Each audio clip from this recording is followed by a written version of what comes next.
بسم الله الرحمن الرحيم الحمد لله رب العالمين والصلاة والسلام على أشرف المرسلين سيدنا ونبينا محمد بن عبد الله رسول الله وعلى آله وصحبه ومن تبعهم بإحسان إلى يوم الدين. سبحانك لا علم لنا إلا ما علمتنا إنك أنت العليم الحكيم. رب اشرح لي صدري ويسر لي أمري واحلل عقدة من لساني وهو قولي رب يسر ولا تعسر رب تمم بخير. وبعد.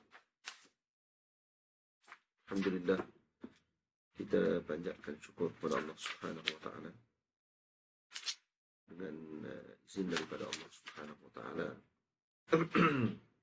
Kita teruskan bacaan kitab Hadaiqul Anwar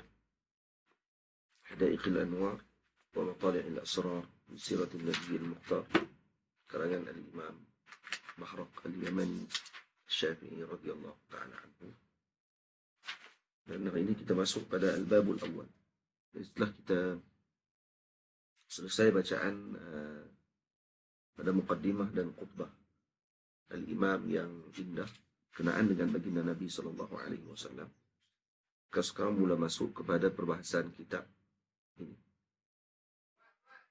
Al-Babul Awal fi sardi madmuni hadzal kitab liyatadhakkara bihi ulul albab.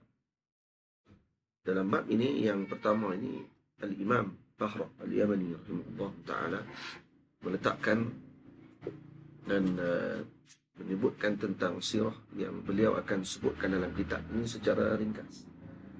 Daripada awal sampailah selesai dibicarakan berkenaan dengan Rasulullah SAW. Misalkan kitab ini dijadikan sebagai, bab ini dijadikan sebagai khulasah ataupun ringkasan kepada seluruh kitab yang telah dikarang oleh beliau, iaitu Hadaiqul Anwar. Jadi seolah-olah siapa yang membaca kitab ini, membaca bab ini selesai dalam lebih kurang 20 muka surat, lebih kurang begitu, maka seolah-olah dia telah membaca secara ringkas berkenaan dengan sirah Nabi Muhammad sallallahu alaihi wasallam. Dan ini sebahagian ulama menamakan ringkasan yang begini adalah dengan nama maulid ataupun al-mawalid, kerana di dalamnya terkandung penceritaan berkenaan dengan Nabi SAW secara detail, satu persatu, tapi dibincang dengan secara ringkas dan dengan ayat yang padat. Jadi kita tengok apa yang akan disebutkan oleh Al-Imam Bahraq Al-Yamani rahimahullahu ta'ala. Dan susunan dalam kitab ini susunannya ajib, kerana beliau yang pertama meletakkan bahasa yang indah pada penceritaan berkenaan dengan Rasulullah SAW. Dan pintu masuk pertama ini seolah-olah mengenal Nabi dengan pengenalan yang begini adalah jalan yang pertama untuk kita menuju kepada Allah Subhanahu wa taala dengan mencintai Nabi kita Muhammad sallallahu alaihi wasallam. Kerana kebanyakan daripada penulis biasanya akan mengarang kitab diceritakan terus secara panjang sehinggalah selesai kitab. Tapi Al-Imam Bahraq Al-Yamani rahimahullah pada bab yang pertama ini beliau sebutkan seluruh kehidupan Nabi, tapi ringkas, agar kita tidak tertinggal. Maknanya, kalau seorang tadi contohnya takdir Allah Ta'ala hanya sempat baca babul awal, maka dia sempat mengetahui secara ringkas berkenaan dengan kehidupan Nabi kita Muhammad SAW. Dan ini juga sebagai penerbit semangat kepada seorang tersebut untuk terus kenal Nabi SAW. Bila dia baca dalam bahagian yang ringkas, dia tengok perlu lagi kepadanya untuk menambahkan pengetahuan tentang kisah tersebut, maka mau tidak mau dia perlu menyelesaikan bacaan kitab ini. Jadi ini sebagai tamhid kepada kefahaman kita terhadap keseluruhan kitab. Dan seperti yang disebutkan sendiri oleh beliau, liyatadzakkara bihi ulul albab. Jadi tujuannya adalah untuk beri peringat kepada orang-orang yang bijak pandai, yang punya akal fikir. Min zikri maulidihi sallallahu alaihi wasallam ila wafatihi wa ma bainahuma min mu'jizatihi wa ghazawatihi bihaitsu law ikhtasara alayhi mukhtasirun la aghnahu amma fassalnahu fi sairil kitabi wa faratnahu. Ada kan dia sebut dah. Jadi di sini kata beliau babul awal pada menceritakan tentang madmun hadzal kitab, isi kitab ini, dan sebagai tujuannya liyatadzakkara bihi ulul albab, iaitu untuk memberi peringat kepada orang-orang yang punya akal fikiran, iaitu berkenaan dengan sebutan tentang maulid Nabi sallallahu alaihi wasallam sehinggalah kewafatan Nabi Muhammad sallallahu alaihi wasallam, wa ma bainahuma, yani wa ma baina maulidihi wa wafatihi, wa ma bainahuma min mu'jizatihi wa ghazawatihi, yang terdapat di dalamnya termasuk mukjizat-mukjizat Nabi kita Muhammad dan juga peperangan-peperangan yang diikuti oleh Sayyidina Rasul sallallahu alaihi wasallam, bihaitsu law ikhtasara alaihi mukhtasirun. Bihaitsu, haitsiyah di sini adalah haitsiyah apa?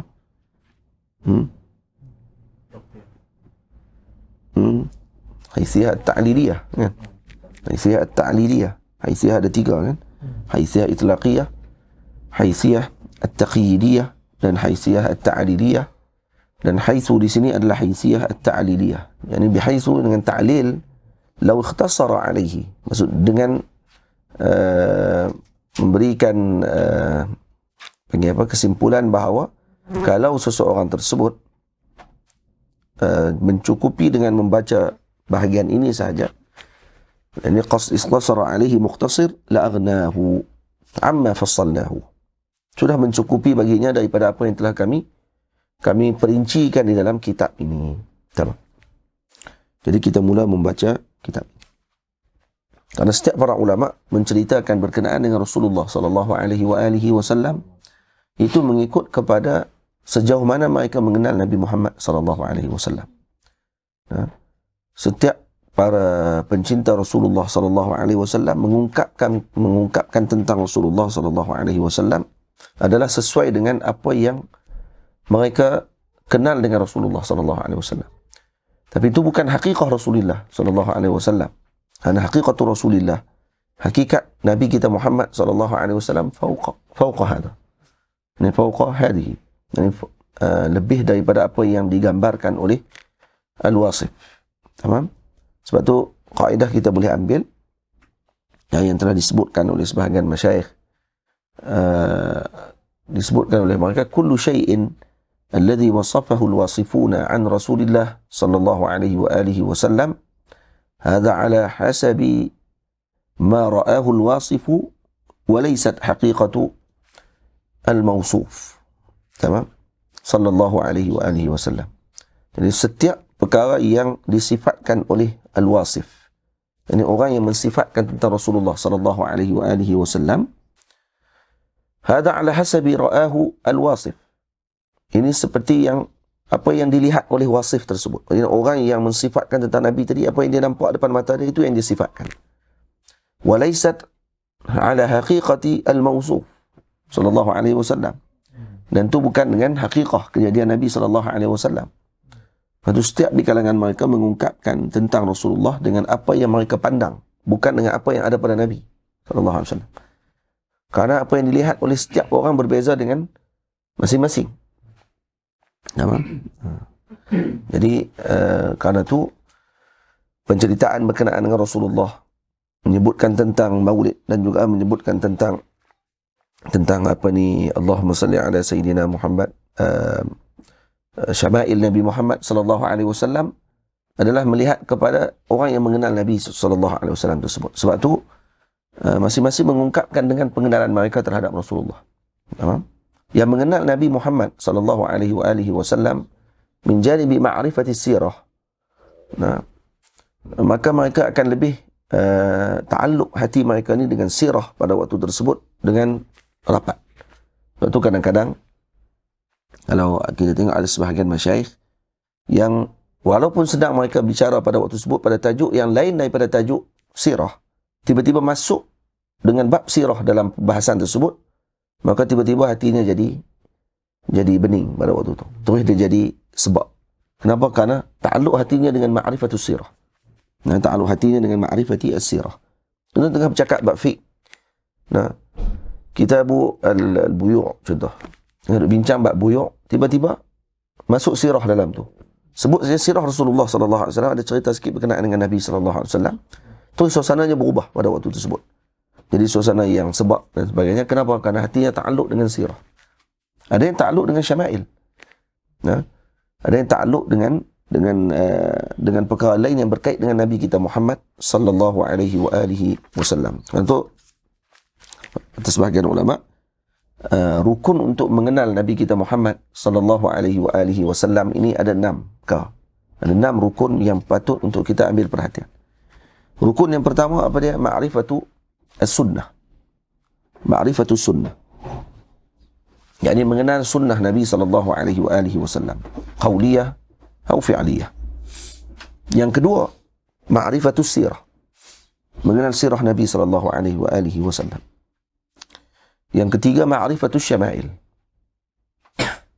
Mengenal syama'il Nabi Muhammad sallallahu alaihi wasallam. Yang keempat, ma'rifatul madaih. Mengenal puji-pujian terhadap Nabi sallallahu alaihi wasallam.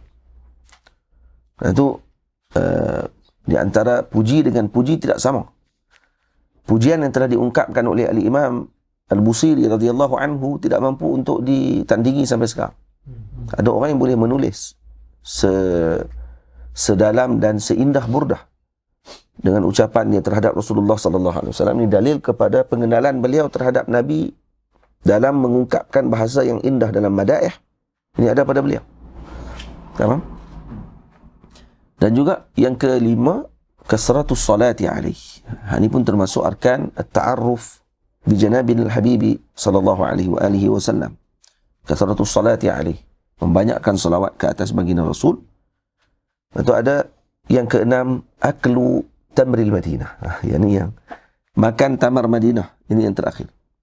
Nah, terakhir yang keenam, antara sebab untuk seorang tadi mengenal Nabi kita Muhammad sallallahu alaihi wasallam. Sebagai meringkaskan kepada beberapa bahagian daripada ini, ada yang keluarkan dengan 6. Ada yang keluarkan dengan makna ma'rifatus sunnah, ma'rifatis sirah, ma'rifatis syama'il, ma'rifatil madaih. Ini adalah ma'rifatin Nabi sallallahu alaihi wasallam. Diringkaskan kepada 3. Tapi saya tambah satu lagi. Kalau dengan yang tambahan tersebut, jadi ada 4. Apa dia? Kalau dengan rukun yang maksud ni, tidak kita katakan sebagai bercanggah. Tak. Tapi kita katakan tu ala hasab. Nisbah. Nisbah kepada pembahagian tersebut. Jadi kalau kita nak ringkaskan rukun tersebut kepada 4. Yang pertama, mengenal Nabi Muhammad sallallahu alaihi wasallam. Jadi macam mana mengenal Nabi Muhammad sallallahu alaihi wasallam? Mengenal Nabi iaitu dengan cara ma'rifatus sirah, ma'rifatus sunnah, ma'rifatus syama'il, ma'rifatul madaih. Dalam tersebut, dalam madaih termasuk mawalid dan sebagainya. Masuk maulid dan sebagainya, dalam itu terdapat berkenaan dengan puji kepada Nabi Muhammad sallallahu alaihi wasallam. Yang kedua, kasratus salati ala Habibil Mustafa sallallahu alaihi wasallam. Ini membanyakkan sebutan dan salawat kepada Nabi Muhammad sallallahu alaihi wasallam. Yang ketiga, apa dia? Ziarah makanin Nabi sallallahu alaihi wasallam. Menziarahi tempatnya Nabi Muhammad sallallahu alaihi wasallam. Dan yang keempat, apa dia? Akli tamril Madinah. Makan tamar Madinah. Kenapa makan tamar Madinah? Itu juga dianggap sebagai perkara yang rukun. Kerana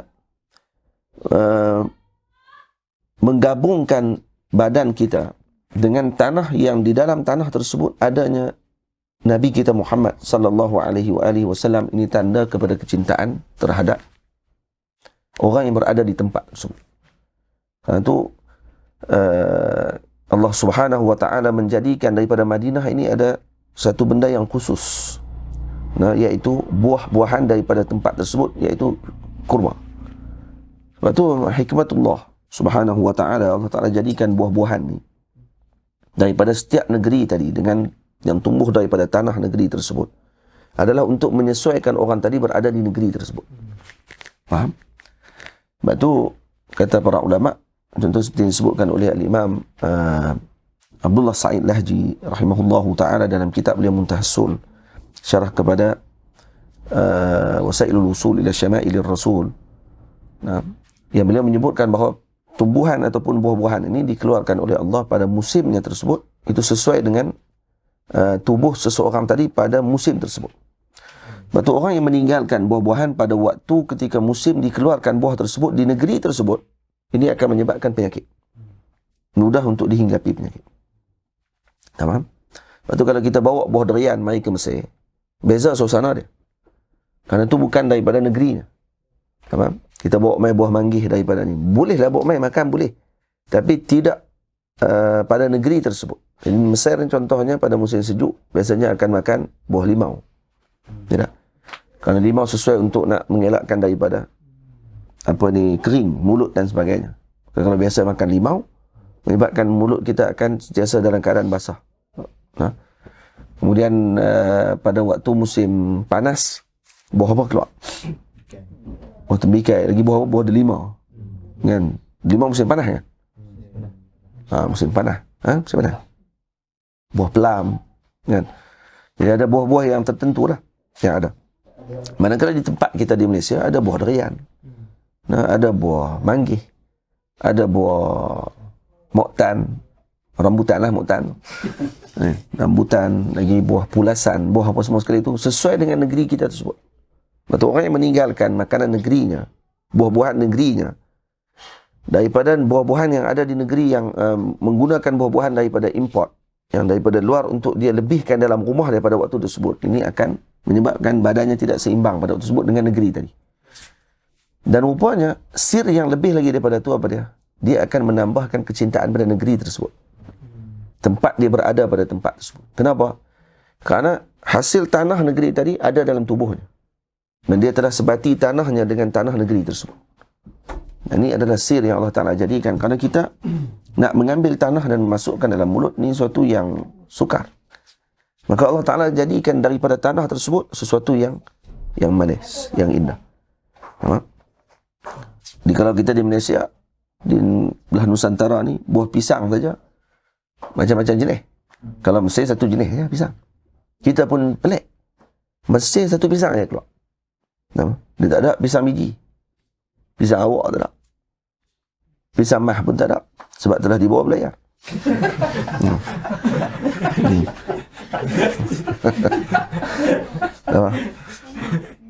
Jadi pisang-pisang yang macam-macam yang ada dekat tempat kita tak ada di sini.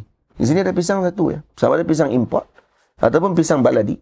Yang pisang baladi lebih sedap daripada pisang import. Hak tu kalau boleh tanya kat orang di Mesir ni, mereka semua akan akui benda tersebut. Pisang baladi memang lebih manis daripada bidang pisang import. Pisang import besar. Kemudian kelat, kerah, tak sesuai dengan negeri tersebut. Ya bang? Kalau pergi ke Aulat Rajab, kita akan tahu tengok keadaan tersebut. Dia apa kaitan dengan buah ni? Kerana disebut antara rukun mencintai Nabi Muhammad sallallahu alaihi wasallam, aklu tamril Madinah. Makan tamar Madinah ni rukun rupanya. Insya-Allah. Kenapa? Kerana ini akan menambahkan dan menggabungkan tanahnya Nabi sallallahu alaihi wasallam dalam tubuh kita. Tamam? Dan ini ajaibnya tamar Madinah ni pula bertebaran. Dan kemudian dikekalkan dalam bentuk yang lama. Untuk apa? Untuk diambil manfaat oleh umat. Betul? Allah Ta'ala jadikan kurma ni dengan pelbagai atwar. Ada bus, ada rutab, dan ada tamar. Dan tamar ini tempohnya panjang. Dia boleh guna lama dibandingkan dengan buah-buahan yang lain. Dan buah dia pula sepanjang tahun. Sepanjang tahun mesti akan ada punya di Madinah. Dia bukan bermusim. Jadi kena ada perkara tersebut dalam rumah kita sepatutnya. Tamrul Madinah khususan, bukan tamar lain. Bukan tamar daripada Tunisia, bukan tamar daripada Iran, bukan tamar daripada belah Jordan apa semua kali. Tak, tamar daripada Jordan, tamar kah? Sebut pakai sebut ya. Jadi negara-negara pengeluar tamar tadi, tak, bukan situ. Kita nak tamar Madinah Al-Munawwarah. Itu para habaib. Mereka ini biasanya, contoh kata sahabat saya Al-Fadhil Ustaz Zulkifli Syatri, kata beliau, para habaib ni contoh macam Habib Salim dan sebagainya rahimahullah, kalau waktu duduk di Yaman pun, sebelah dia waktu makan mesti ada tamar Madinah. Duduk di Hadramaut, tapi tamar Madinah tu tak tinggal, mesti ada stoknya. duduk kat sebelah dia. Mesti ada punya rutab kan, ataupun rutab apa ni, ajwah kan, ataupun tamar-tamar apa pun yang lain-lain, barni kan, nah, dan sebagainya tu mesti akan ada di sisi beliau. Jadi ini kau yang patut kita ambil perhatian. Baik, keempat rukun tadi yang kita sebutkan, ataupun 6 rukun yang telah disebutkan tadi, yakni ma'rifatul Rasul sallallahu alaihi wasallam, pengenalan tentang Nabi sallallahu alaihi wasallam, dan ini salah satu caranya, iaitu kita masuk membaca kitab sirah Nabi Muhammad sallallahu alaihi wasallam. Dan ini salah satu daripada cara yang pertama untuk kita mengenal dan meletakkan ta'alluq kita dengan Nabi kita Muhammad sallallahu alaihi wasallam. Yang empat yang saya sebutkan tadi, ataupun 6 yang telah disebutkan oleh sebagian masyayikh, rukunnya ini tidak akan boleh kita realisasikan melainkan dengan apa dia?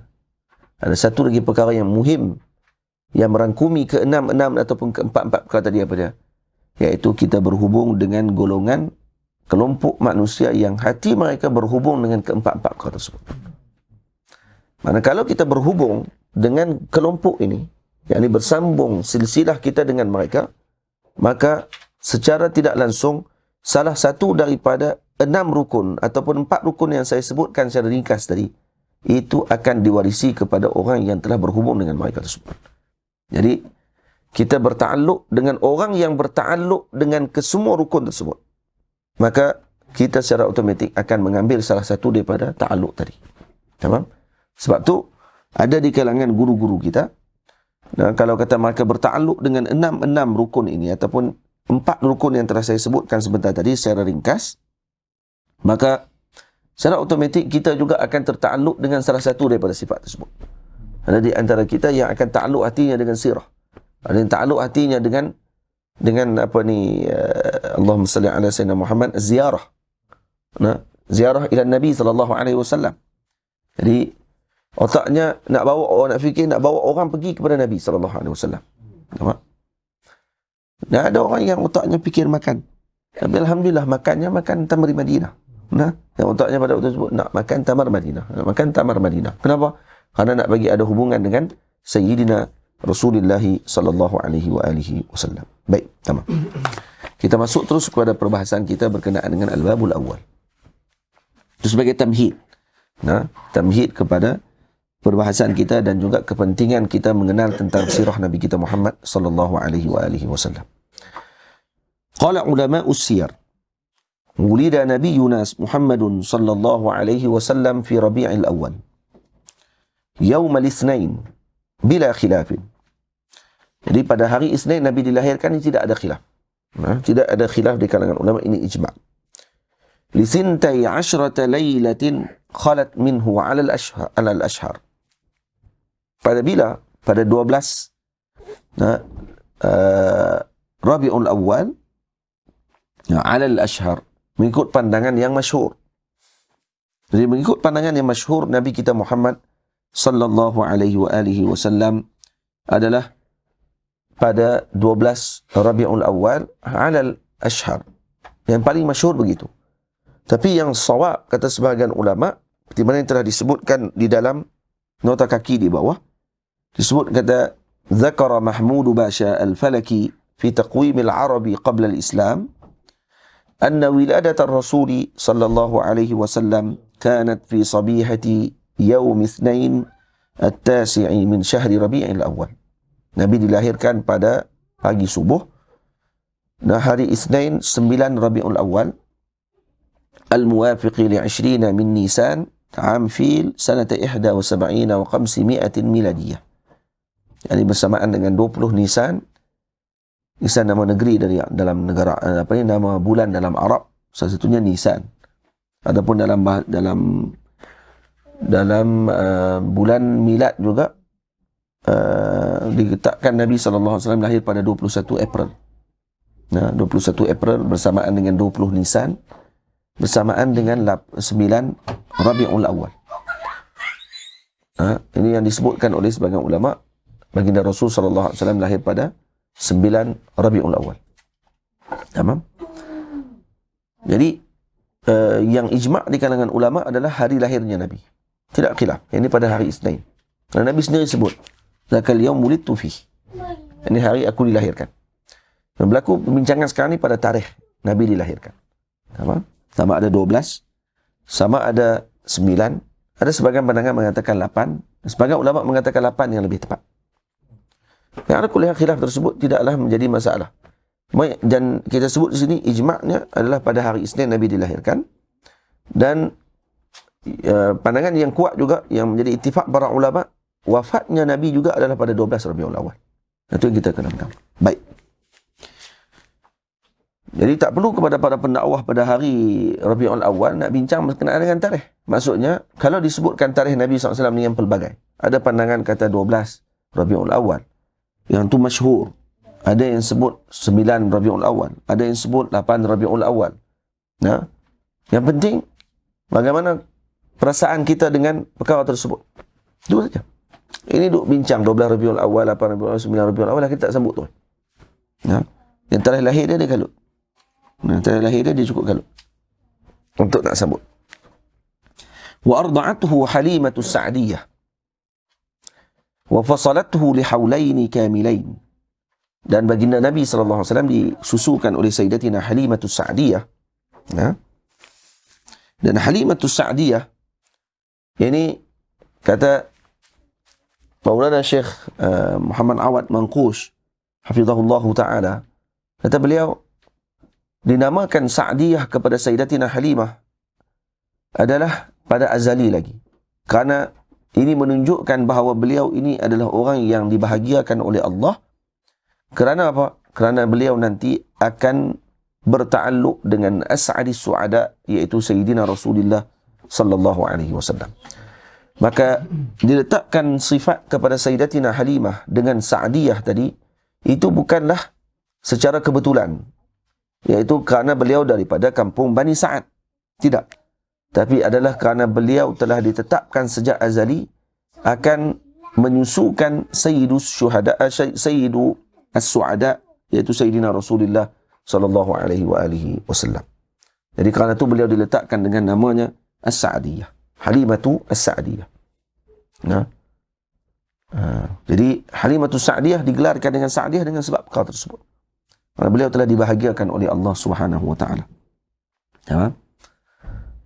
Jadi anak Ustaz Din kita baru ni nama Halimatu Sa'diyah.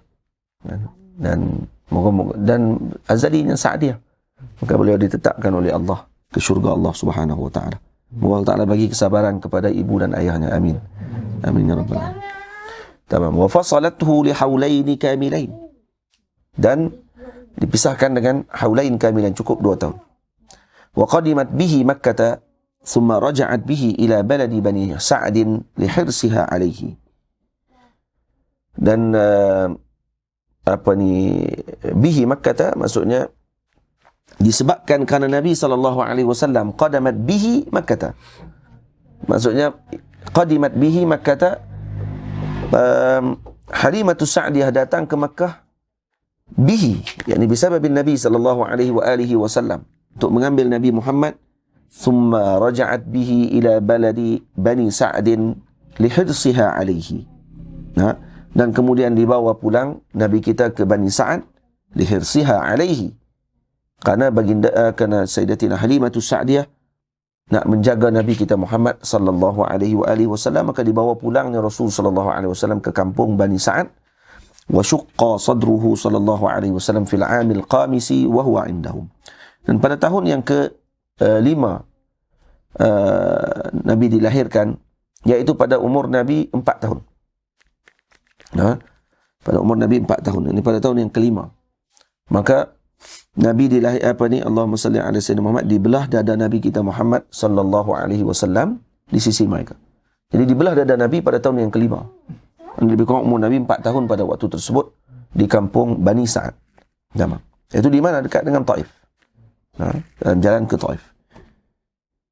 ثم قدمت به بعده لما تخوفت عليه وكانت مدة إقامته عندهم نحو 5 أعوام. Kemudian diberikan balik Nabi SAW kepada keluarga Sayyidatina Aminah. Dihantar Nabi balik semula. Kenapa dihantar Nabi balik? Kerana dia tidak mau kepada Nabi? Tidak. Takhawwafat alaih. Kerana beliau bimbang dengan keselamatan Nabi kita Muhammad sallallahu alaihi wasallam. Jadi berapa tahun Nabi SAW berada bersama dengan Sayyidatina Aminah, Sayyidatina Halimatus Sa'diyah? 5 awam. 5 tahun baginda Rasul dibesarkan oleh Sayyidatina Halimatu As-Sa'diyah. Cuba kita bayang tengok, seorang yang membesar depan kita selama 5 tahun. Sampai dia membesar dengan keadaan yang sedemikian. Bagaimana perasaan orang tadi ketika nak melepaskan anak yang telah dia jaga anak tersebut dengan penuh kasih sayang. Malah lebih daripada adik-adik kandungnya, anak-anak kandungnya sendiri. Jadi saudara susu Nabi kita Muhammad sallallahu alaihi wasallam juga sangat kasih dengan Rasulullah sallallahu alaihi wasallam seperti adik mereka sendiri. Nah, kena dilepaskan balik, dihantar kepada keluarga pada waktu tersebut. Wa fi sanati sadisati min maulidihi sallallahu alaihi wasallam kharajat bihi ummuhu ma'aha ila al-Madinati. Fa aqamat bihi shahran thumma raja'at bihi famatat bil abwa. Bimuwahadatin baina Makkah wal Madinah. Dan pada tahun yang ke-6 Nabi sallallahu alaihi wasallam dilahirkan min maulidihi. Ibu baginda Nabi sallallahu alaihi wasallam membawa baginda Rasul sallallahu alaihi wasallam. Jadi yang kalau kita ikut pandangan dalam ni fi amil qamis, maksudnya pada umur Nabi 5 tahun Nabi dibelah dada. Sebagian ulama kata pada umur 4 tahun. Faham? Pada tahun yang ke-6 Nabi kita Muhammad sallallahu alaihi wasallam dibawa pergi pada waktu tersebut umur Nabi 6 tahun. Umur Nabi 6 tahun Nabi dibawa oleh ibunya Sayyidatina Aminah ke mana? Ke Madinah Al-Munawwarah. Jadi di Madinah Sayyidina Rasulullah SAW belajar berenang pada umur 6 tahun. Muhammad Abu Nur. Nabi SAW belajar berenang pada umur 6 tahun. 6 tahun di mana? Di kampung ketika Nabi bersama-sama dengan anak-anak Bani Najjar, yakni adik-adik beradik Nabi kita Muhammad sallallahu alaihi wasallam sebelah nenek Nabi sallallahu alaihi wasallam. Sebelah nenek Nabi sallallahu alaihi wasallam. Kerana Syaibatul Ham, iaitu datuk Nabi kita Muhammad sallallahu alaihi wasallam, yakni Abdul Muttalib, ini anak kepada Sayyidatina Salwa, Sayyidina Salma. Sayyidatina Salma adalah pemimpin Quraisy, pemimpin Bani Najjar pada waktu tersebut, di antara pemimpin Madinah Al-Munawwarah yang besar, yang menggantikan suaminya iaitu Sayyidina Hashim. Jadi Sayyidina Hashim alaihi salam, datuk Nabi kita, moyang Nabi kita Muhammad sallallahu alaihi wasallam, berkahwin dengan Salma. Sayyidatina Salma berada di Madinah Al-Munawwarah di kampung Bani Najjar. Jadi Rasulullah sallallahu alaihi wasallam dibawa kembali oleh ibunya untuk bersambung hubungan dengan keluarga sebelah ayahnya, iaitu sebelah keluarga ayah Nabi kita Muhammad sallallahu alaihi wasallam di Madinah. Itu Sayyidina Abdullah wafat di mana? Di Madinah, di kampung Bani Najjar. Dimakamkan beliau dekat dengan pintu yang berbetulan dengan pintu keluar Babus Salam. Daripada Masjid Nabawi, kita keluar daripada Babus Salam menuju ke keluar daripada Masjid Nabawi, daripada Babus Salam. Nak keluar daripada Masjid Nabawi, dengan depan kita ada satu pintu, kemudian berhampiran dengan pintu tersebut, di situlah secara tepatnya tempat lahirnya, tempat wafatnya bapa Nabi kita Muhammad sallallahu alaihi wasallam, tempat wafatnya bapa Nabi kita. Maksudnya dimakamkan bapa Nabi kita Sayyidina Abdullah alaihi salam di situ. Itu sebagian ahlullah dikatakan mereka tidak akan masuk pintu tersebut. Kerana apa? Kerana menghormati bapa Nabi kita Muhammad sallallahu alaihi wasallam. Kerana mereka bimbang, takut terlalu di atas bekas maqam bapa Nabi kita Muhammad sallallahu alaihi wasallam. Walaupun dalam sejarah disebutkan bahawa jenazah Sayyidina Abdullah, ayah Nabi kita Muhammad sallallahu alaihi wasallam, telah dipindahkan ke Baqi'. Dan waktu ketika dipindahkan dalam beberapa tahun yang lepas, ketika pembesaran Masjid Nabawi, dikorek maqam ayah Nabi kita Muhammad sallallahu alaihi wasallam, dilihat masih lagi elok keadaannya seperti baru ditanam. Ini ayah Nabi kita Muhammad sallallahu alaihi wasallam. Tamam. Jadi pada tahun yang ke-6, ibunya Sayyidatina Aminah membawa baginda Rasul sallallahu alaihi wasallam bersamanya ke Madinah. Kenapa pergi ke sana? Kerana melawat ayahnya. Anak ayah baginda Rasul SAW, telah kita sedia maklum sebelum ini telah diceritakan wafat ketika Nabi SAW masih dalam kandungan. Maka dibawa Sayyidina Rasul pergi ke Madinah untuk melawat kubur ayah Nabi kita Muhammad SAW. Dan duduk di sana berapa lama? Sebulan. Sebulan baginda Nabi berada dengan ibunya di Madinah. Nah, summa raja'at bihi famatat bil abwa. Kemudian ketika pulang dalam perjalanan sampai di Abwa. Nah, dibacakan dengan muwahhadah bukan iwa. Nah, bukan aiwa. Ini Abwa, ba kan?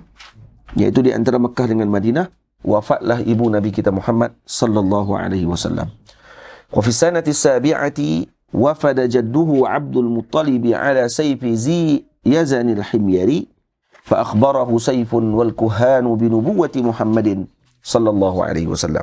Pada tahun ke-7 ketika Nabi dijaga oleh datuk baginda Nabi Abdul Muttalib, Syaibatul Hamd, ketika Nabi melalui kampung Saif ibn Zil Yazan al-Himyari, ini kampung Bani Himyar, yang ceritanya yang secara panjang lebar ada di dalam kitab Syarafil Mustafa karangan Al-Imam Al-Qarqushi An-Naisaburi radhiyallahu anhu. Ini tahqiq kitabnya oleh guru kita yang mulia Maulana Syekh Nabil Ghamri Al-Husaini rahimahullahu ta'ala, hafizahullahu ta'ala. Ini Syekh Nabil Ghamri ada cerita Al-Hasani. Syekh Nabil ada cerita berkenaan dengan perkara tersebut di dalam kitabnya beliau.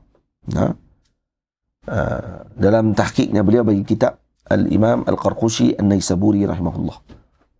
Jadi Saif Ibn Zil Yazan Al-Himyari telah memaklumkan kepada Abdul Muttalib berkenaan dengan kenabian Nabi Muhammad sallallahu alaihi wasallam. Waktu pada tahun yang ke-7, waktu umur Nabi 7 tahun. Wa fi sanati tsaminah tuwfiya jadduhu Abdul Muttalib wa kafalahu ammuhu Abu Talib. Kita tengok macam mana kehidupan Nabi sallallahu alaihi wasallam daripada kecil. Sebelum lahir lagi ayahnya wafat. Setelah lahir duduk dengan Sayyidatina Halimatus Sa'diyah.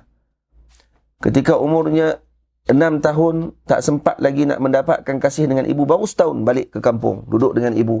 Ibu pula kembali kepada Allah. Kemudian duduk pula 1 tahun dengan datuknya jaddihi Abdul Muttalib, umur 7 tahun, wafat pula si datuk. Pada umur 8 tahun, berada bersama dengan si bapa saudara beliau, iaitu Abu Talib, yang menjaga beliau dengan penuh kasih sayang dan memberikan perhatian yang tinggi kepada Sayyidina Rasul sallallahu alaihi wasallam. Wa fi salisati asyrata, dan pada tahun yang ke-13, yakni pada umur Nabi 13 tahun, kharaja bihi ammuhu Abu Talib ila Syam. Nabi dibawa oleh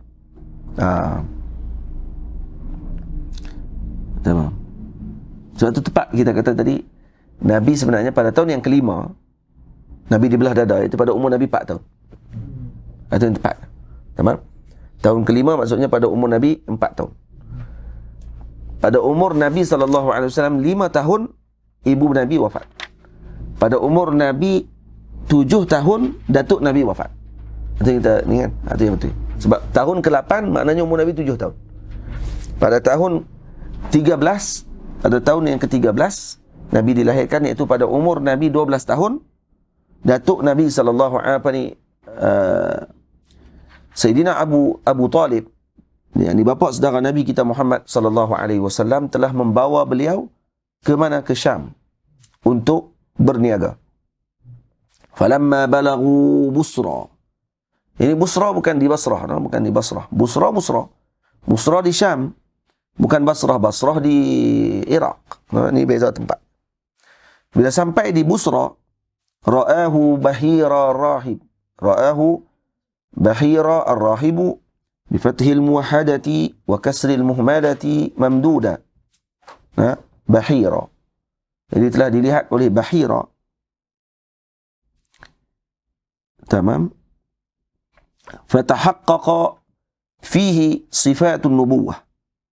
Fa'amara ammahu biraddihi faraja'a bihi. Dia tak sempat sampai ke Syam. Tak sempat Nabi sampai ke Syam, lalu saja pada tempat Bahira. Dan cerita nanti akan disebutkan dalam sirah yang lebih panjang nanti dalam kitab ini. Cuma ini ringkasannya. Lalu di situ pada umur Nabi 12 tahun. Jumpa dengan Bahira. Bahira kata, Nabi perlu dipatah balikkan. Perlu dibalikkan semula ke Madinah. Kerana nanti ke Makkah Al-Mukarramah, nanti orang akan bunuh Nabi kita Muhammad sallallahu alaihi wasallam. Ini ringkasan kita cerita secara ringkas saja. Wa fi ar-rabi'ata 'asyrata kanat harbul fijari bi kasri al-fa'i baina Quraisy wa Hawazin wa kanat da'iratu li Hawazin 'ala Quraisy fa shahidaha an-nabiy sallallahu alaihi wasallam ma'a qaumihi yawma fanqalabat ad-da'iratu li Quraisy 'ala Hawazin thumma aqadat Quraisy hilf al-fudul li nusratil mazlum fa shahidahu ma'a qaumihi. Jadi pada tahun ketika umur Nabi 13 tahun berlaku peperangan Fijar, Harbul Fijar. Yang ini berlaku di antara Quraisy dengan Hawazin. Tamam? Dan Nabi sempat melihat peperangan tersebut. Dan pada permulaannya Hawazin telah mengepung Quraisy pada waktu tersebut, dan akhirnya fasyahidahan Nabi sallallahu alaihi wasallam ma'a qaumihi yauma, dan Nabi bersama dengan kaumnya melihat kaum ini telah mengepung kelompok Quraisy. Tapi disebabkan kerana adanya Rasulullah SAW dalam kaum tersebut, maka dipatah balikkan semula kepungan tersebut. Quraisy pula berjaya mengepung Hawazin. Nah. Dan setelah peperangan tersebut, diletakkan perjanjian, dipanggil perjanjian Hilful Fudul. Yang perjanjian ini, kata Rasulullah SAW, kalau ada lagi perjanjian yang sebegini, pada waktu ini aku akan bersama dengan perjanjian tersebut. Dan ini adalah termeterainya perjanjian untuk menjaga keamanan dan juga mengelakkan daripada melakukan kezaliman kepada satu kelompok. Jadi apa maksud Nabi SAW kata kalau ada lagi begitu aku akan lakukan, aku akan terlibat dengan perkara tersebut? Maknanya hatta walaupun yang terlibat dalam perjanjian tadi golongan kufar, orang yang tidak Islam, tapi mereka inginkan kepada kebaikan, saya akan bersama dengan mereka. Maksudnya Nabi bersama dengan kebaikan. Mahmakan apa saja keadaan dan juga bagaimanapun perjanjian tersebut. Yang penting untuk kebaikan umat. Tamam? Jadi perkataan Nabi tadi itu adalah sebagai panduan kepada kita semua.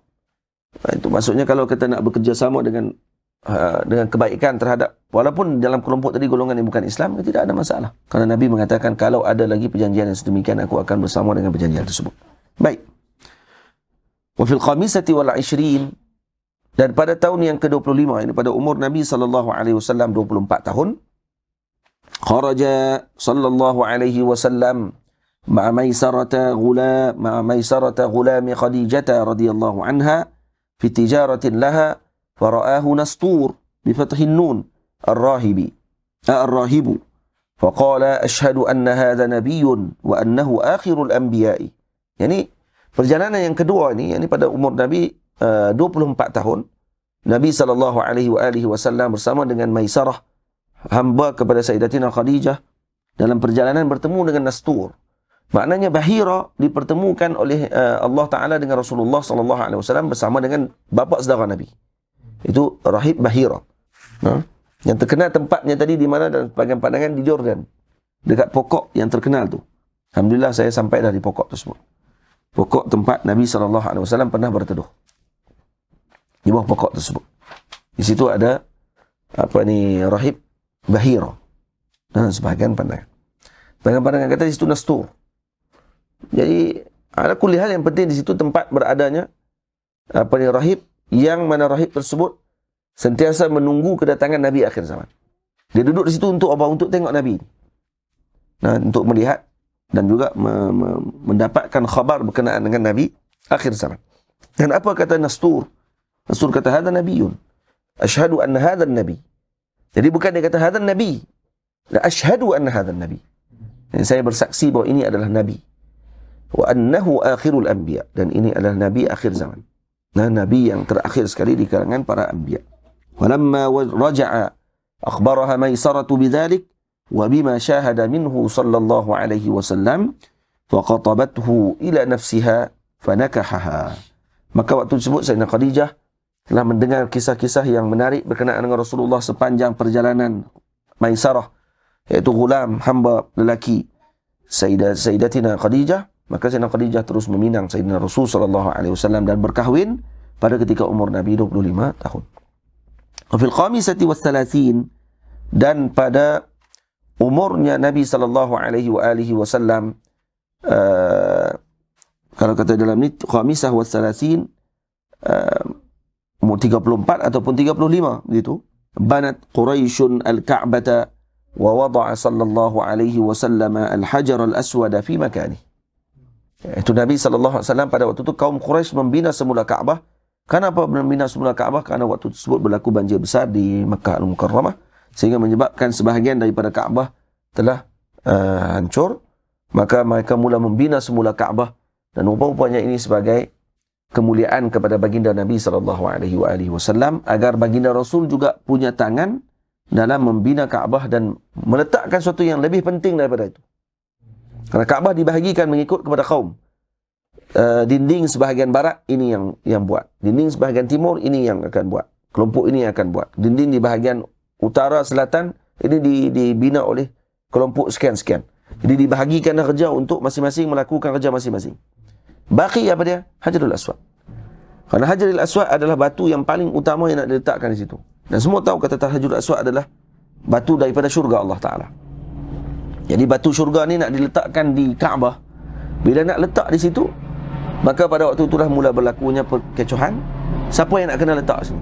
Masing-masing dah buat dah dinding masing-masing. Dah pakat bina dah masing-masing. Tapi bila nak letak ni, yang ni yang akan menentukan kepada kemuliaan. Jadi akhirnya mereka sepakat untuk meletakkan siapa yang paling afdal di kalangan mereka. Akhirnya dipilih Nabi kita Muhammad SAW seperti mana yang kita sedia maklum tentang sirah. Nanti akan diceritakan di dalam lebih lanjut. Cuma di sini secara ringkas. Dan wa wada'a sallallahu alaihi wasallam al-hajar al-aswad fi makani. Yani pada umur Nabi 34 ataupun 35 tahun. Wa fi thaminati wa thalathin habbaballahu ilaihi al-qalwah. Maknanya lebih kurang 2 tahun sebelum Nabi SAW diutus oleh Allah menjadi Rasul, maka disukakan kepada Allah, kepada Nabi SAW, kepada Nabi SAW, Allah menyukakan kepada Nabi agar bersendirian. Habbaballahu. Maksud dalam hadis sebut hubbiba ilaihi al-qulwah. Maka Nabi disukakan dengan qalwah. Maksudnya bukan Nabi yang nak pergi. Allah yang mencampakkan perasaan dalam hati Nabi untuk Nabi pergi qalwah. Duduk bersendirian di dalam gua Hira. Fakana yakhlu bi ghari Hira'in. Thumma kana yara al-anwara wa yasma'u al-hawatifa. Thumma kana tusallimu alaihi al-ahjar wal-ashjar. Dan waktu inilah beliau mendengar dengan berbagai keistimewaan. Dengar hawatif, suara yang menyeru kepada beliau. Kemudian mendengar pokok-pokok dan batu-batu memberi salam kepada Nabi kita Muhammad sallallahu alaihi wasallam. Wa qabla mab'athihi sallallahu alaihi wasallam bi sittati ashhurin kana wahyuhu manama.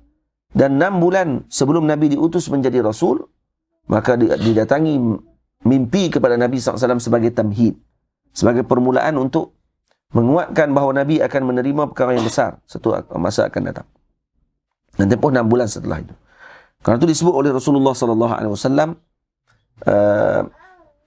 ru'yal manamiyah ini adalah juz'un min 46 an-nubuwah. Nabi mengatakan bahawa mimpi adalah 1/46 kenabian.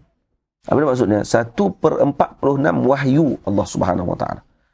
Kenapa Nabi sebutkan macam tu? Karena Al-Imam Al-Bajuri radhiyallahu anhu disamakan dengan bahagian berkenaan dengan wahyunya Nabi SAW diterima oleh Allah Ta'ala.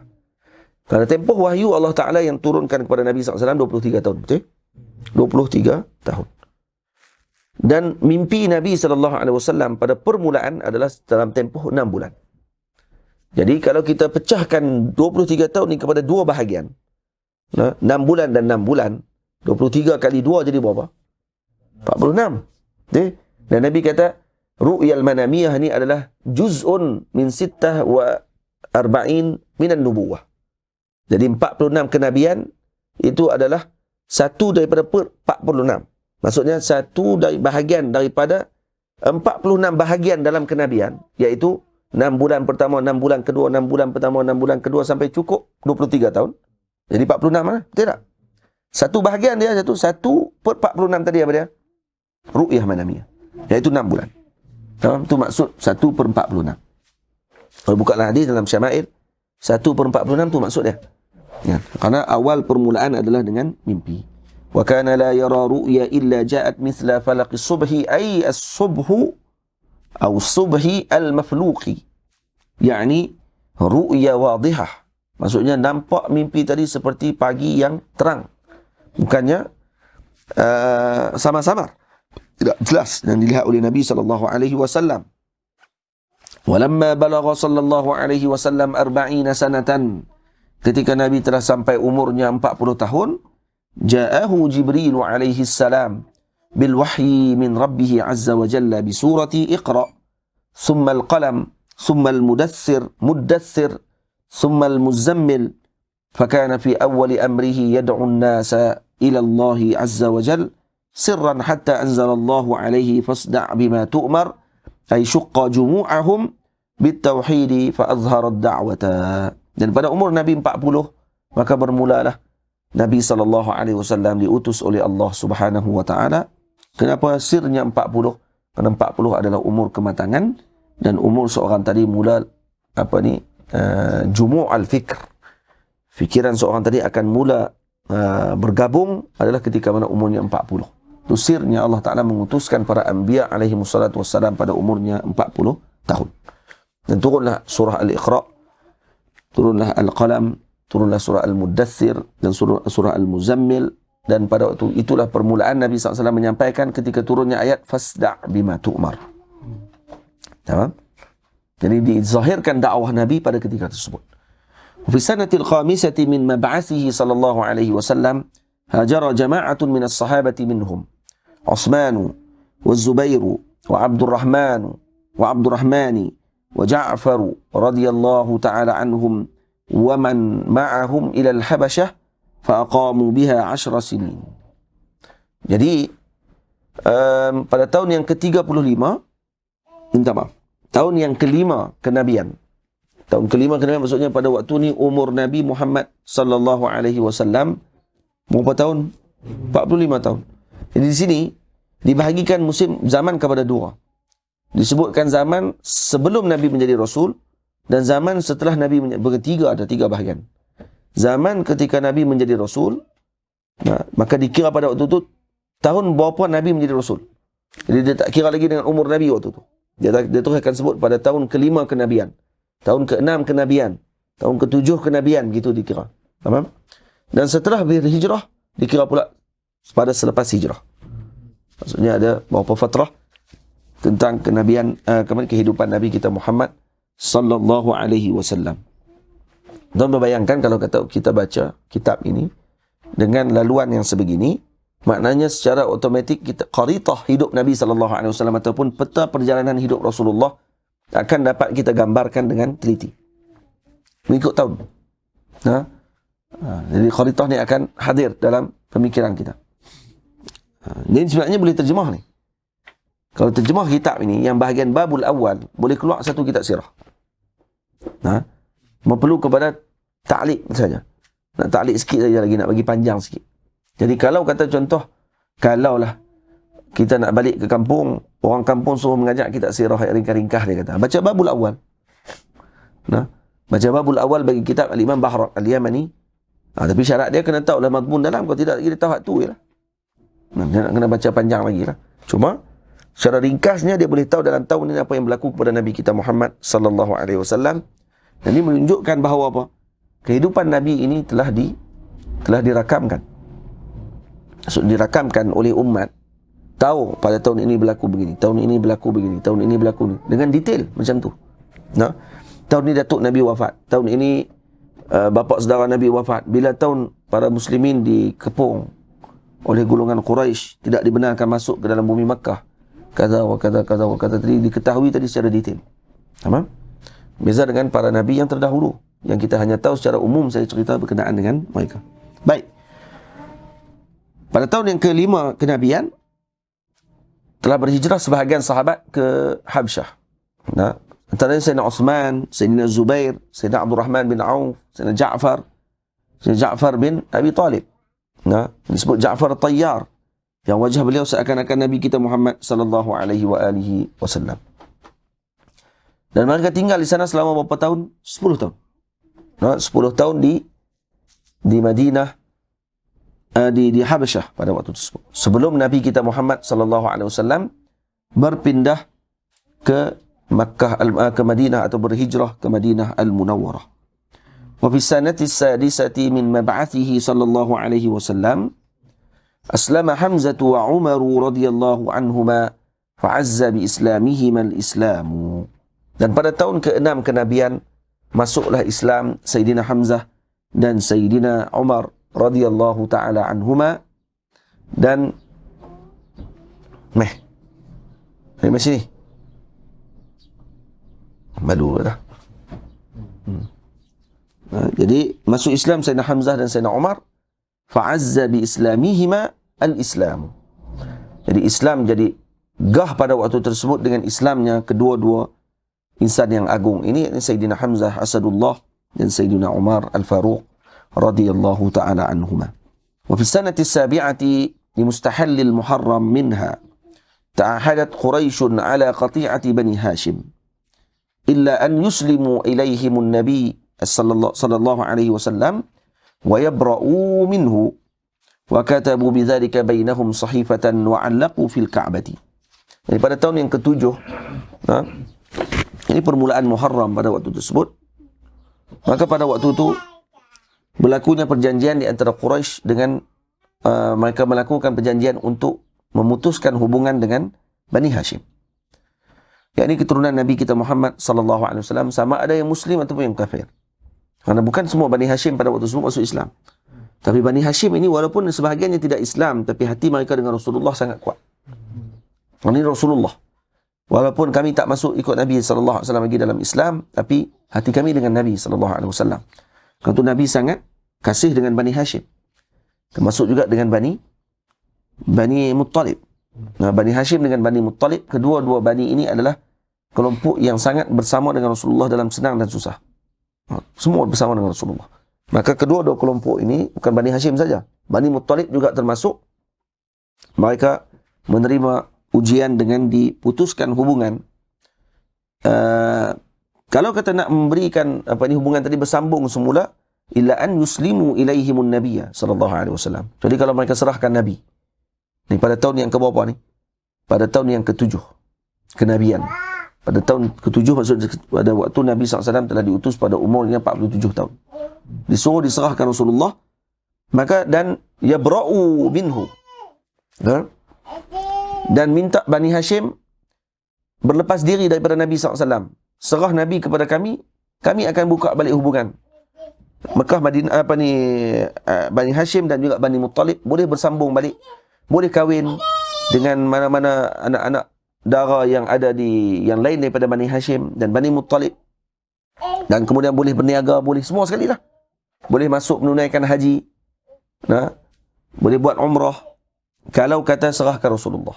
Tapi mereka tidak menyerahkan Nabi Muhammad sallallahu alaihi wasallam. Perjanjian tersebut dibuat dan kemudian diikat di dalam Kaabah. Maksudnya digantung perjanjian tadi dalam Kaabah. Tak beritahu kata besarnya perjanjian tersebut. Sebab Arab ni pada waktu tersebut mereka sangat takzimkan Kaabah. Apa-apa perjanjian yang sebahagiannya yang diletakkan dalam Kaabah, maksudnya perjanjian ni perjanjian yang besar. Faham? Kerana mereka cukup marah dengan Rasulullah SAW pada waktu tersebut. Fa'tazala Banu Hashim bin Abdi Manaf. Nampak tak? Maka Banu Hashim i'tazal, berlepas diri. Ketika mana diminta untuk buat perjanjian, kita kena serah Nabi Muhammad sallallahu alaihi wasallam. Bani Hashim, salah satu bani yang besar pada waktu tersebut di kota Makkah Al-Mukarramah, meletakkan pengecualian, kami tidak akan terlibat dengan perjanjian jahat ni. Wa tabi'ahum ikhwanuhum Banu Muttalib ibni Abdi Manaf ma'a Abi Talib ila syi'bi Abi Talib. Tengok, maka Bani Muttalib juga mengikuti apa yang telah ditunjukkan oleh saudara mereka daripada Bani Hashim, dan mereka dihalau ke syi'bi Abi Talib. فأقاموا به نحو 3 سنين إلى أن سعى المطعم بن عدي ابن نوفل ابن عبد مناف وزمعة بن الأسود ابن المطلب ابن أسد في نقد الصحيفة. Sehinggalah datangnya dua orang yang mereka tidak sanggup lagi untuk melihat suasana yang tidak baik. Tiap-tiap malam mendengar bunyi pertangisan kanak-kanak daripada Syekh bin Abi Talib. Syekh bin Abi Talib bukan jauh sangat pun daripada Makkah pada waktu tersebut. Dan duduk bersebelahan. Cuma tak dibenarkan mereka masuk. Tak dibenarkan Bani Hashim dan Bani Muttalib masuk ke Makkah. Tak dibenarkan perniagaan dengan mereka. Makanan dicatu. No? Makanan dicatu dan sebagainya. Mana-mana yang menghantar makanan kepada Bani Hashim balik nanti akan dipukul. Dan akan disakiti.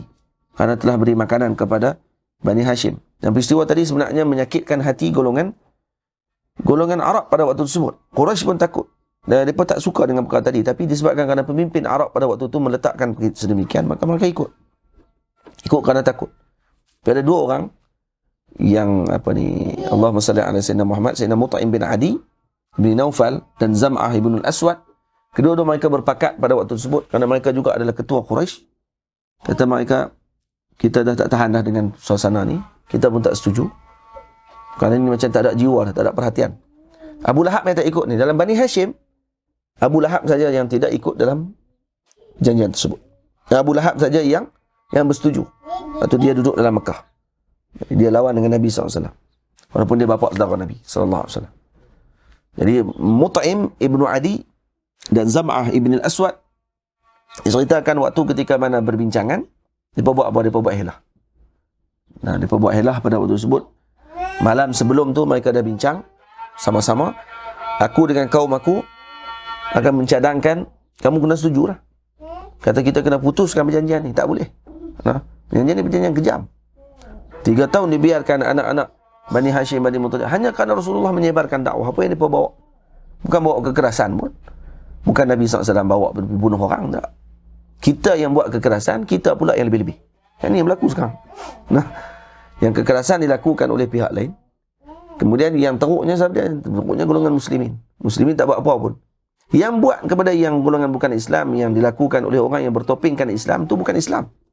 Nah, teroris dan sebagainya, itu bukan Islam. Kerana al-irhabiyah la dinalah. La dinalaha. Irhabi ini tidak ada agama padanya. Kan tidak ada agama yang membenarkan irhab. Teroris tidak ada agama yang membenarkan perkara tersebut. Faham? Tiba-tiba dinisbah kepada Islam. Orang bersikap Islam, mau kena pada Islam. Mereka buat teruk. Bila kita pertahan, dia buat teruk pula dah. Dia kata kita kena. Ni orang panggil play victim, dia panggil. Memanglah. Nah, jadi berlakon sebagai mangsa. Dia yang buat jahat, dia berlakon sebagai mangsa. Rupanya orang masuk dalam Facebook kita, dia hantam kita, dia maki kita. Lepas tu kita maki dia sikit ya. Dia kata, ni lah tengok akhlak. Oi, play victim. Dia hantam kita dulu, dia terlupa. Nah, orang macam ni ramai. Ramai di kalangan umat yang macam ni.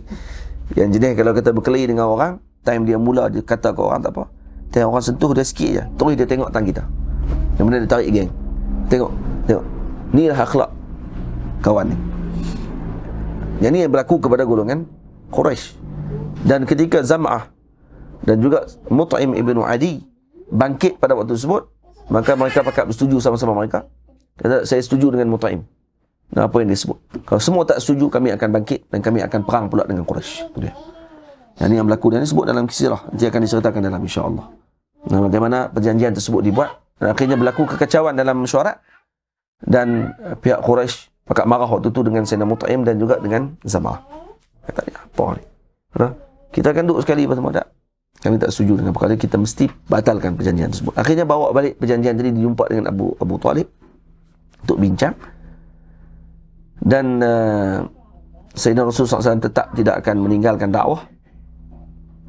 Dan kata Abu Talib, ketika Nabi SAW dibincang dengan Abu Talib kata kepada Sayyidina Rasulullah SAW, macam mana aku nak cerita kepada mereka? Nabi kata, sebenarnya perjanjian ini telah dibatalkan oleh Allah sejak pada awal lagi. Nabi kata, bukan aku yang bukan Arab yang batalkan. Allah telah batalkan awal lagi. Macam mana kamu tahu kata batal? Dia kata, tak percaya, kata, dalam Kaabah perjanjian tadi telah dimakan oleh anak-anak. Tak ada lah, sikit pun tak ada. Jadi Kaabah tak dibuka. Tak ada siapa pernah masuk. Sejak perjanjian tu dibuat, Kaabah tak dibuka. Orang tak pernah tengok perjanjian tadi, tak nampak yang perjanjian yang ditaklik tadi, yang digantung dalam Kaabah tadi, tak ada seorang pun tengok. Maka bila Abu Talib bincang macam tu, terkejut Quraisy. Kata, macam mana? Dia kata, kalau betul apa yang Muhammad kata macam tu, kita batalkan perjanjian. Kalau betul yang disebut tadi, kata dalam Kaabah perjanjian telah dimakan, telah hilang, sebenarnya telah diputuskan oleh Allah, maka kami akan putuskan perjanjian ni. Maka balik mereka dan buka Kaabah, terkejut pada waktu tersebut. Abu Talib ada sekali waktu tu. Tengok apa yang berlaku. Dilihat janjian tadi telah putus, telah dimakan anak-anak, kecuali apa dia? Kecuali nama Allah Ta'ala saja yang tidak dimakan anak-anak. Yang lain semua dimakan anak-anak. Akhirnya mereka sedar bahawa mereka tak betul dan ditarik balik perjanjian tersebut seperti mereka janji. Kerana tak tarik, malu lah. Kena tarik juga sebab mereka ada janji pada waktu tersebut. Jadi cerita dia panjang dalam kitab ni nanti, insya-Allah. Wa kharaja Banu Hashim wa Banu Muttalib min asy-sya'bi fi awakhir as-sanati at-tasi'ah. Dan keluar Banu Hashim dan Bani Muttalib, maksudnya ditamatkan perjanjian tadi pada akhir tahun ke-9 kenabian. Jadi maknanya lebih kurang berapa tahun? Hampir 3 tahun. Baginda Nabi dan Bani Hashim dan Bani Muttalib dihalang. Kalau itu Nabi sangat mengasihi Bani Hashim dan Bani Muttalib. Wa fi sanatil 'ashirah mata Abu Talib. Pada tahun yang ke-10 wafatnya Abu Talib. Thumma matat ba'dahu Khadijah radhiyallahu anha di 3 ayyamin.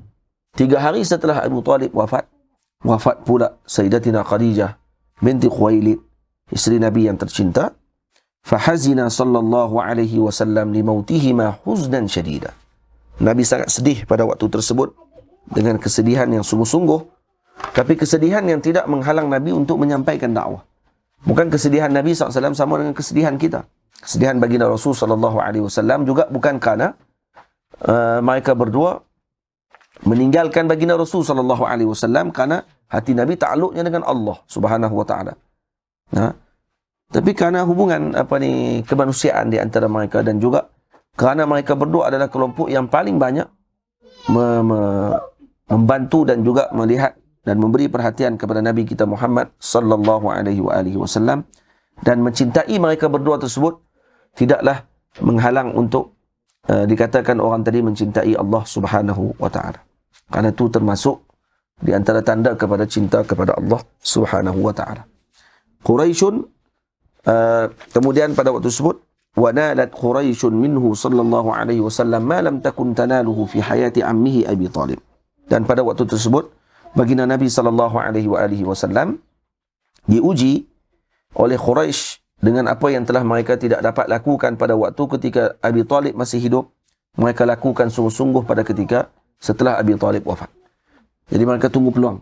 Fa kharaja an-nabiy sallallahu alaihi wasallam ila at-Taif وأقام بها شهرا يدعو ثقيفا إلى الله تعالى فردوا عليه قوله وأغروا به عند انصرافه سفهاءهم فرجع إلى مكة فلم يدخلها إلا بجوار المطعم بن عدي. Jadi Mut'im bin Adi sekali lagi membantu Nabi SAW. Mut'im bin Adi sekali lagi membantu Rasul SAW ketika mana Nabi ke Taif pada tahun ke-10. Waktu setelah wafatnya Abi Talib, wafatnya Sayyidatina Khadijah, Nabi ke Taif untuk mencari suaka politik ni panggil. Nak mencari perlindungan politik. Dan juga untuk dakwah sebenarnya, bukan mencari perlindungan saja. Nabi nak cari dakwah. Pada tersebut nak menyampaikan dakwah kepada kelompok Taif. Sampai di sana menyeru kepada Saqif di Taif kepada Allah Taala selama sebulan. Mereka menolak Nabi kita Muhammad sallallahu alaihi wasallam, dan kemudian fa'aghrau bihi.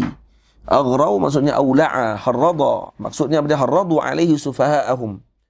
Diganggu Nabi SAW oleh orang-orang bodoh yang ada di kelompok-kelompok ketua-ketua Saqif pada waktu tersebut, mengumpulkan orang-orang bodoh di kalangan dengan Taif dan melakukan perkara yang tidak baik kepada Nabi kita Muhammad SAW. Cuba tengok. Kata sebahagian ulama, ini antara sirnya Taif, walaupun negeri tadi cantik, sejuk dan indah, kawasannya berbukit, hijau. Kawasan Taif ni kawasan hijau, buah-buahan yang subur, tapi tidak mendapatkan kemuliaan haram seperti mana Madinah Al-Munawwarah. Ketika ahli Madinah Al-Munawwarah menyambut Nabi Muhammad sallallahu alaihi wasallam dengan penuh sambutan, maka Allah Ta'ala meletakkan haram Madinah menjadi seperti Haramil Makki, seperti Makkah Al-Mukarramah pada kemuliaan tanah tersebut. Ketika mana ahli Taif menghalau Nabi kita Muhammad sallallahu alaihi wasallam dan memperlakukan kepada Rasulullah dengan yang tidak baik, maka Allah mengharamkan kepada Taif untuk mendapatkan kebaikan tersebut. Tidak dapat pada Taif. Jadi ahli Taif lakukan macam tu kepada Rasulullah sallallahu alaihi wasallam. Faraja'a ila Makkah falam yadkhulha illa bi jiwaril Mut'im bin Adi. Dan Nabi balik ke Makkah dengan bantuan daripada Mut'im bin Adi. Wa fi sanatil hadiyata 'asyrata ijtahada sallallahu alaihi wasallam fi 'ardi nafsihi 'ala al-qaba'il fil mawsim. Pada tahun ke-11 Nabi pada waktu tersebut bersungguh-sungguh memperkenalkan dakwah Nabi sallallahu alaihi wasallam kepada kabilah-kabilah yang datang pada musim haji. Fa'amana bihi sittatun min ru'asa'il ansar. Pada waktu ini masuk 6 orang di kalangan pemimpin Ansar. Faraja'u ilal madinati fafasha fiha al-Islam. Dan ini bermulanya sinar agama Allah Subhanahu wa taala. Dan Nabi tidak tinggal diam pada waktu tersebut. Dan kalau kita tengok suasana penyampaian apa yang telah disampaikan oleh Rasulullah sallallahu alaihi wasallam, maka kita akan ucapkan jazallahu anna sayyidana Muhammadan sallallahu alaihi wa alihi wasallam ma huwa ahluh. Nah, karena susahnya Rasulullah sampai kepada kita. Fa fi sanati tsaniyata 'asyrata fi Rajab minha aw Ramadana asra bihi maulahu min al-Masjidil Harami ila al-Masjidil Aqsa. Jadi pada tahun yang ke-12 pada bulan Rajab ataupun pada bulan Ramadan, Nabi diisrakan oleh Allah Taala sebagai hadiah daripada Allah kepada baginda Nabi Muhammad sallallahu alaihi wasallam. Thumma ila sidratil muntaha, dan kemudian ke sidratil muntaha. Wa fi tilka al-lailati faradallahu alaihi wa ala ummatihi al-khamsa salawatin. Jadi pada tahun ini difardukan oleh Allah kepada Nabi dan kepada umat Nabi Muhammad sallallahu alaihi wasallam 5 waktu solat, yakni pada tahun yang ke-12 kenabian. Wa fi akhir tilka sanati min al-mawsim, fil mawsim, pada akhir tahun tersebut, yang tahun yang ke-12, wafahu 12 rajulan minal ansar. Mana satu tahun setelah mana berlakunya perjanjian ataupun pertemuan pertama dengan kelompok Ansar, 6 orang pemimpin Ansar, maka mereka datang pula bawa 12 orang lagi lelaki di kalangan Ansar bil Aqabah lailan, bertemu di Aqabah. Masjid itu ada masih sampai sekarang. Ya. Cuba tengok tengah-tengah tu ada kitab bahasa Inggeris. Tepi kitab Kaifa Rabbal Muslimuna Abna'ahum tu ada kitab How to Change. Ya. Okay. Agenda to change our condition. Ini kitab Syekh Hamzah Yusof. Ini masjidnya Aqabah. Ini gambar masjid Aqabah. Syekh Hamzah diletakkan kitab ini pada permulaannya dengan masjid Aqabah ni adalah untuk kita tajdid balik perjanjian kita. Sebab tu kalau saya duk tengoklah Syekh Hamzah Yusof dengan Syekh Zaid Syakir, kalau kata mereka bawa rombongan ke Mekah dengan Madinah Al-Munawwarah untuk tunaikan umrah, mereka tidak akan tinggal untuk bawa rombongan pergi ke Masjid Bai'ah, Masjid Aqabah maksudnya. Kenapa di masjid tersebut? Mereka akan buat majlis, dan kemudian untuk nak diingatkan balik, ini perjanjian yang pertama yang berlaku sehingga menyebabkan agama tadi sampai kepada kita semua pada perjanjian tersebut. Tamam? Baik, fabaya'uhu bai'atan nisa'i al-madhkurati fi qawlihi ta'ala ala alla yushrikna billahi shay'an wa la yasriqna wa la yaznina al-ayata. Wa ba'atha ma'ahum Mus'ab bin Umair yuqri'uhum al-Qur'ana fa aslama ala yadayhi as-Sa'dan Sa'd bin Mu'adh sayyidul Aws wa Sa'd bin Ubadah sayyidul Khazraj fa aslama li islamihima kathirun min qaumihima. Jadi dengan datangnya Sayyidina Mus'ab ibn Umair, utusan Nabi, duta Nabi kita Muhammad sallallahu alaihi wasallam, yuqri'uhumul Qur'an, dalam ayat disebut untuk membacakan Quran kepada mereka, maksud mengajarkan mereka. Sayyidina Mus'ab kibar ulama di kalangan sahabat Nabi. Tidak, Nabi tak hantar dia kepada kelompok Aus dan Khazraj ataupun ke Madinah Al-Munawwarah. Karena Sayyidina Mus'ab ini adalah orang yang telah diberikan oleh Allah dan diizinkan oleh Nabi dengan ilmu dan juga dengan kebolehan beliau, sehingga menyebabkan sebelum kedatangan Nabi ke Madinah, nama Nabi telah sampai pada waktu tersebut di Madinah Al-Munawwarah. Jadi ini adalah tamhid yang sangat baik dan juga susunan yang terbaik yang Allah Ta'ala susun kepada baginda Rasul SAW. Maksudnya, ketika mana ahli Madinah melihat Mus'ab, mereka merindui Nabi kita Muhammad SAW. Tengok Sayyidina Mus'ab, rindu Rasulullah. Kenapa? Kalau Mus'ab akhlaknya macam ni, macam mana dengan Rasulullah? Jadi semua rumah di Madinah pada waktu tersebut menanti-nanti kedatangan Nabi kita Muhammad sallallahu alaihi wa alihi wasallam. Dan berkat Sayyidina Mus'ab masuknya Islam dua orang Sa'ad, yang kedua-dua mereka ini adalah Sa'du indallahi subhanahu wa ta'ala fil azal, yang mereka ini telah bahagia di sisi Allah subhanahu wa ta'ala tafaulan dengan nama mereka sendiri yang telah Allah Ta'ala tetapkan sejak pada azali, yakni Sa'd bin Mu'az dan Sa'd bin Ubadah, yang ketika mereka memimpin kaum mereka, maka masuklah Islam kaum mereka pada waktu tersebut. Wa fi sanati thalithata asyrata fi akhiriha fil mawsim wafahu 70 rajulan minal muslimi al-ansar. Muslimina, bila idafat maka dipadamkan nun, dihazafkan nun. Pada tahun yang ke-13 kenabian, ini bukan hijrah, kenabian, dan pada waktu tersebut pada akhir musim haji, wafahu 70 rajulan minan muslimin al-ansar fabaya'uhu 'inda al-'aqabati aidha. Dan waktu ketika tahun yang ke-13 kenabian, iaitu lebih kurang 2 tahun setelah setahun setelah itu. Maksudnya ni setahun selepas tahun. Permulaan pada tahun yang ke-11. Mereka datang kepada Nabi, bukan Nabi datang kepada kaum Arab, disampaikan hanya kepada 6 orang saja pada permulaan. 6 orang ini balik cerita kepada kaum mereka. Dan kemudian pada tahun yang ke-12 datang pula lagi 12 orang.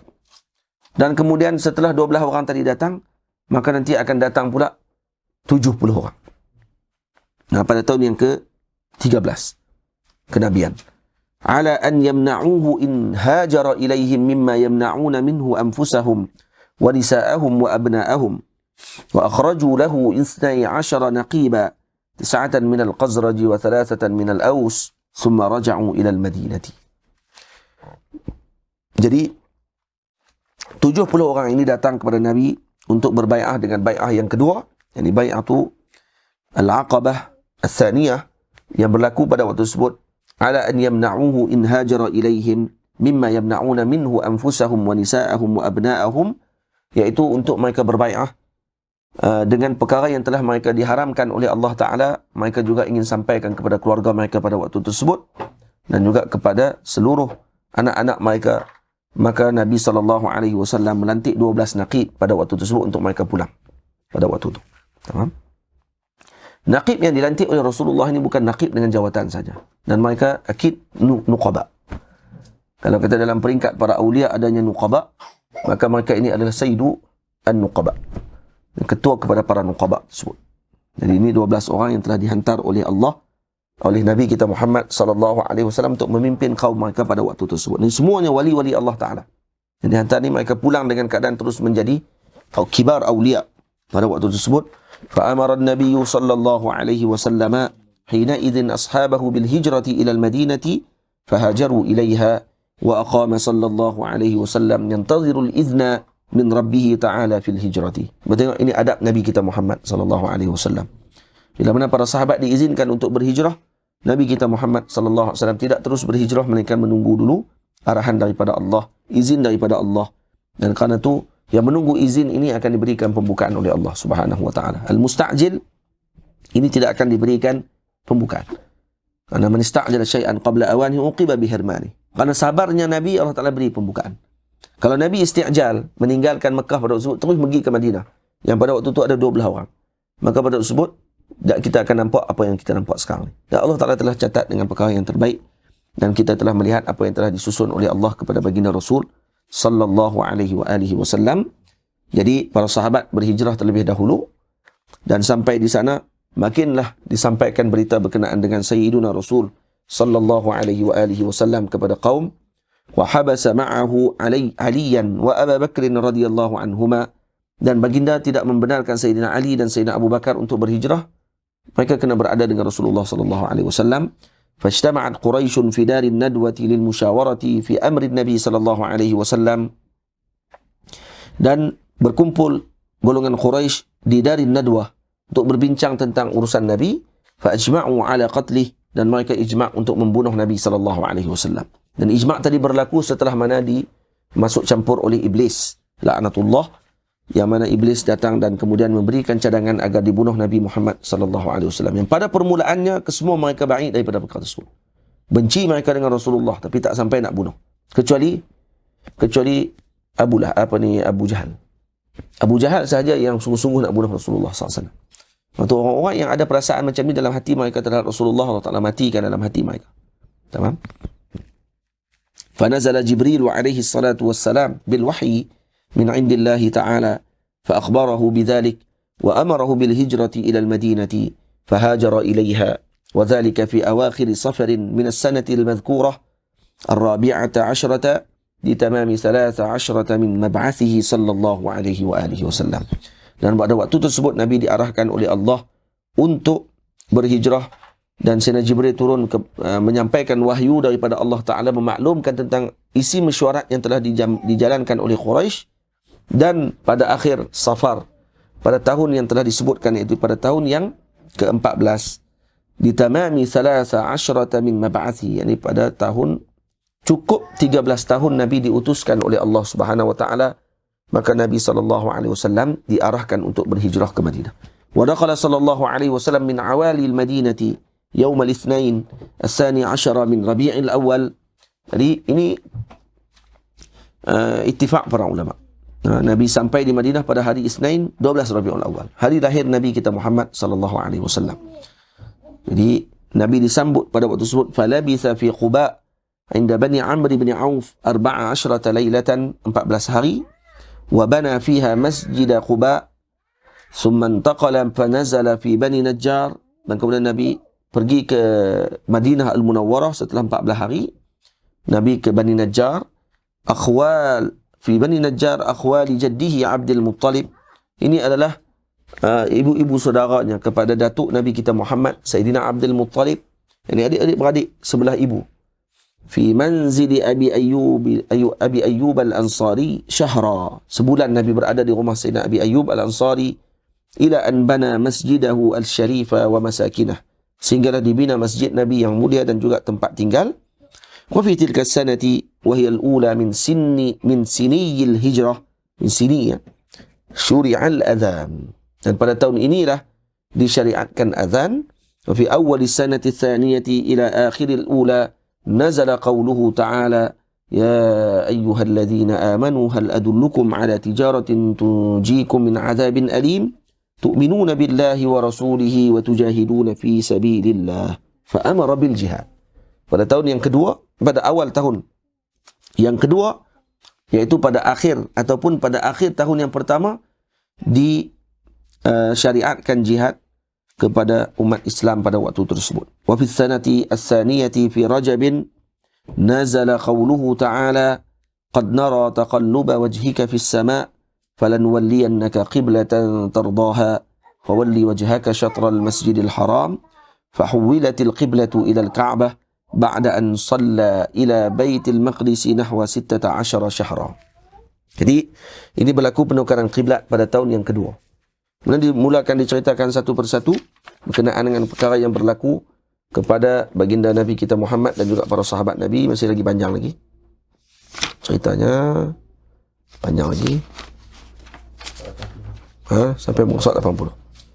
Baik, insya-Allah ini kita akan sambung pada soal bodoh lain. Bila nak khatam kita ni? Macam ni cara ni tak cukup apa ni 1 jam ni. Jadi kita akan tengok nanti insya-Allah dalam berapa kita lalu macam biasa dulu. Kalau tengok tempoh masa kita tadi masih tidak memberangsangkan untuk kita nak khatam kitab ni, kita akan ambil masa sikit nanti insya-Allah taala. Jadi kita akan maklum balik selepas ni. Cuma permulaan ni kita akan buat macam biasalah. Hari ni cuma kita lebih sikit ni, 1 jam setengah lebih kurang. Hampir apa? 1 jam setengah kita kelas. Baik, kita berhenti setakat tu. Wa fi Sya'ban minha ay as-sanati ats-tsaniyah nazala qawluhu ta'ala ya ayyuhalladzina amanu kutiba 'alaikumus shiyam. Jadi pada bulan Sya'ban, pada bulan tahun yang kedua, maka disyariatkan siam, puasa. Fa furida shaumu Ramadan wa farada fihi sallallahu alaihi wasallam sadaqatal fitri. Dan kemudian wa fiha aidan, ini pada tahun yang kedua diceritakan apa yang berlaku pada tahun yang kedua secara detail, apa yang disebutkan oleh Allah Ta'ala dan disebutkan dalam hadis-hadis Nabi kita Muhammad sallallahu alaihi wasallam. InsyaAllah kita akan sambung pada esok hari insyaAllah Ta'ala. Wa sallallahu ala sayyidina Muhammad wa ala alihi wa ashabihi ajma'in.